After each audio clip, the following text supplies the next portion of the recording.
മുട്ടയുണ്ടെങ്കിൽ വളരെ പെട്ടെന്ന് തയ്യാറാക്കാൻ പറ്റിയ നല്ലൊരു കിടിലൻ റെസിപ്പിയാണ്. ഇതൊരു റെസ്റ്റോറൻറ്റ് സ്റ്റൈൽ ടേസ്റ്റ് ആണെന്ന് വേണമെങ്കിൽ പറയാം.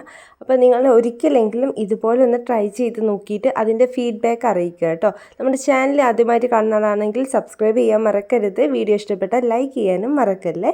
നമുക്ക് എന്തായാലും വീഡിയോയിലോട്ട് കിടക്കാം. ചൂടായ ചട്ടിയിലേക്ക് വെളിച്ചെണ്ണ ഒഴിച്ചു കൊടുക്കുക. വെളിച്ചെണ്ണ ചൂടായതിനു ശേഷം ഇഞ്ചി വെളുത്തുള്ളി ചെറുതാക്കി നുറുക്കിയിട്ട് ഇട്ട് കൊടുക്കുക. പിന്നെ വലിയുള്ളി ചേർത്ത് കൊടുക്കുക. വലിയുള്ളി ഇതുപോലെ നുറുക്കിയിട്ട്, അതായത് വളരെ ചെറുതാക്കി ഇതുപോലെ വേണം അരിഞ്ഞു കൊടുക്കാൻ വേണ്ടിയിട്ട്.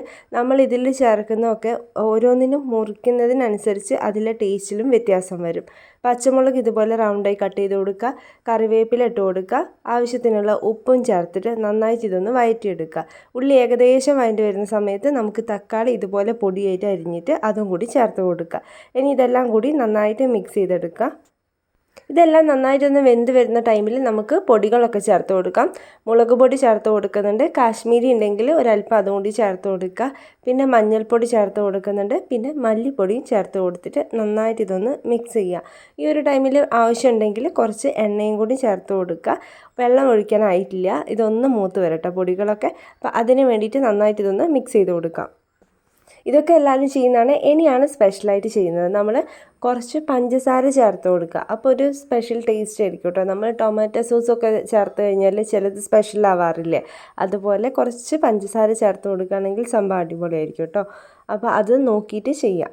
ഇനി നന്നായിട്ട് ഇതൊന്ന് മിക്സ് ചെയ്യുക. ഇതിന് ശേഷം നമുക്ക് അടുത്തൊരു സ്പെഷ്യൽ എന്ന് പറയുന്നത്, ഇതിലേക്ക് വെള്ളം ഒഴിക്കുന്ന സമയത്ത് നല്ല തിളച്ച വെള്ളം ഒഴിച്ചു കൊടുക്കുക. പച്ചവെള്ളം ഒഴിക്കരുത് കേട്ടോ. തിളച്ച വെള്ളം ഒഴിക്കുമ്പോൾ ഇതിൻ്റെ ടേസ്റ്റേ മാറും. അപ്പോൾ അങ്ങനെ തിളച്ച വെള്ളം ഒഴിച്ചു കൊടുത്തിട്ടുണ്ട്. ഇനി ഒരല്പം ഗരം മസാല ചേർത്ത് കൊടുക്കുന്നുണ്ട്. ഇതെല്ലാം കൂടി നന്നായിട്ട് ഇനി മിക്സ് ചെയ്തെടുക്കുക. ഒന്ന് തിളച്ച് വരട്ടെ. ഇനി ഇതിലേക്ക് ചെറുതാക്കി മുറിച്ചിട്ട് മല്ലിയില ചേർത്ത് കൊടുക്കുക. ഒന്ന് മിക്സ് ചെയ്യുക. അതിനുശേഷം നമ്മൾ വേവിച്ച് വെച്ച കോഴിമുട്ടയിൽ ഇതുപോലെ ചെറുതായിട്ടൊന്ന് വരയൊക്കെ വെച്ച് കൊടുത്തിട്ട് ഈ മസാലയിലേക്കിട്ട് ഒന്ന് മിക്സ് ചെയ്തിട്ട് മൂടി വെക്കുക. ഈ ഒരു ടൈമിൽ ഫ്ലെയിം ഒന്ന് ലോ ഫ്ലെയിം ആക്കി കൊടുക്കുക. പിന്നെ അതുപോലെ തന്നെ ഒരുപാട് തിളയ്ക്കേണ്ട ആവശ്യമില്ല. എന്നാൽ ഈ മുട്ടയിലേക്ക് ഇതിൻ്റെ ഫ്ലേവറൊക്കെ ഒന്ന് എത്താൻ വേണ്ടിയിട്ടുള്ള സമയം മാത്രമാണ്. ഒരു 5 മിനിറ്റിൽ താഴെ മതിയാവും. അതിനുശേഷം നമുക്ക് നോൺ സ്റ്റിക്കോ അല്ലെങ്കിൽ മറ്റു പാത്രങ്ങളൊക്കെ ആണെങ്കിൽ ഇതിൽ തന്നെ ഒന്ന് മൂടി വെച്ചാൽ മതി. ഇതുപോലെ ഇരുമ്പ് ചട്ടിയാണെങ്കിൽ വേവിച്ച ഉടനെ തന്നെ മറ്റൊരു പാത്രത്തിലേക്ക് മാറ്റണം. അതിനുശേഷം ഒരു അരമണിക്കൂറൊക്കെ കഴിഞ്ഞിട്ട് വേണം നമ്മളിത് സെർവ് ചെയ്യാൻ വേണ്ടിയിട്ട്. അപ്പോഴാണ് ഈ ഒരു മസാലയുടെ കറക്റ്റ് ഫ്ലേവർ നമുക്ക് അറിയാൻ പറ്റുള്ളൂ കേട്ടോ. അപ്പോഴേക്കും നല്ലൊരു കളറൊക്കെ ആയിട്ടുണ്ടാകും. കുറച്ചും കൂടി ഒരു ഡാർക്ക് കളറിൽ വന്നിട്ടുണ്ടാവും. അതുപോലെ എണ്ണയൊക്കെ മുകളിൽ തെളിഞ്ഞ് നിൽക്കുന്നുണ്ടാവും. നല്ലൊരു ടേസ്റ്റാണ്. അപ്പം തീർച്ചയായിട്ടും നിങ്ങൾ ഇതുപോലെ ഒന്ന് ട്രൈ ചെയ്ത് നോക്കിയിട്ട് ഫീഡ്ബാക്ക് അറിയിക്കുക കേട്ടോ. നമ്മുടെ ചാനൽ ഇഷ്ടപ്പെട്ടിട്ടുണ്ടെങ്കിൽ ലൈക്ക് ചെയ്യാൻ മറക്കരുത്.